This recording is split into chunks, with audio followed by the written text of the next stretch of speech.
Reports have it that expressway operators are seeking toll hikes to start next year. However, they are requesting the TRB or the Toll Regulatory Board to grant them provisional approval for their petitions while a public hearing and review of the proposed tariff adjustment is going on. To give us more insights into the issue, we have invited to Motoring Today's Motoring Forum Mr. Julius Corpuz, spokesperson of the TRB. Good afternoon, Mr. Corpuz, and welcome to Motoring Today. Good afternoon, Mr. Butch Gamboa, and to all Motoring Today followers, good afternoon. After quite some time, the expressway operators are now asking for toll hikes. Tell us, when was the last time they were granted toll hikes by the TRB? The last toll adjustment that was granted to an expressway operator was last January of 2011, and this was for the NLEX. Mr. Corpuz, would you kindly mention the tollways that are due for toll hikes and the amount of increase that they are applying to have? There are 4 tollway operators who filed petitions for tollway adjustments this 2014, last September 30, and they hope that they be allowed to implement the same by January 1, 2015. They are the following: NLEX, SLEX, Cavitex, and Star Tollway. Recent developments though, NLEX, SLEX, and Star Tollway filed their motion to suspend their petitions last Wednesday. So no action can then be made or any decision be arrived at on their petition since they voluntarily submitted their motion to suspend their petitions.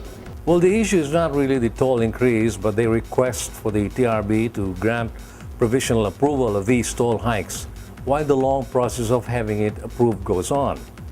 Now, what is the stand of the TRB on this request of the tollway operators and concessionaires? Although the TRB is empowered by law to grant provisional approval, that is, during the pendency of the hearing, they can issue an ex parte approval for an adjustment of toll.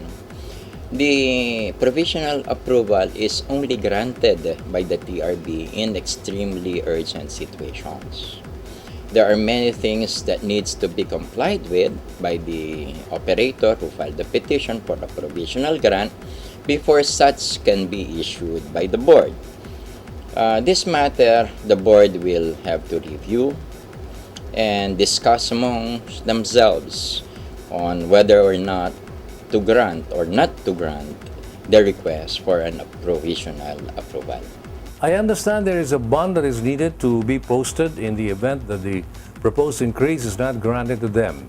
Can you please explain the role of this bond? The surety bond is a requirement by the board in the event that a provisional approval is issued.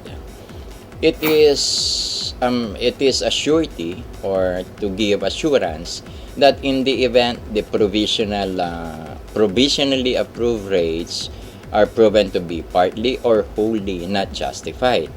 Therefore, there is a mechanism to return the collection that is not supposed to be collected in the event it is finally determined that what has been provisionally approved is not entirely or wholly justified. Can you tell us, Mr. Corpuz, the chances of the operators and concessionaires of having their long-delayed toll increases approved by the TRB? I have to say, I regret I cannot answer that chances issue because this matter is undergoing a serious review and the process still ongoing. The TRB has not issued a decision at this time for any of the petitions. 2 already are suspended, so we only have 2 remaining for action or decision.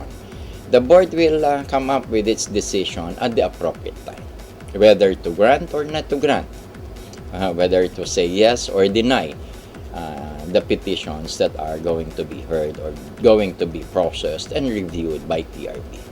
Okay, that's all the time we have here on Motoring Today's Motoring Forum this week. Before we end, any message to our toll users and the general motoring public? Yes, Mr. Gamboa, we thank you for giving us this opportunity to clarify matters in relation to the petitions for toll rate increase of some operators who have filed these requests for adjusting the toll rates. We wish to remind the motoring public and assure them that these petitions will definitely undergo a very serious review by the TRB, will follow all the requirements of law in processing it, and an appropriate fair decision will have to be issued by the TRB at the appropriate time.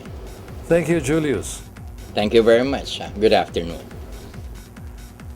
Mr. Julius Corpuz, spokesperson of the TRB, our guest this week on Motoring Today's Motoring Forum.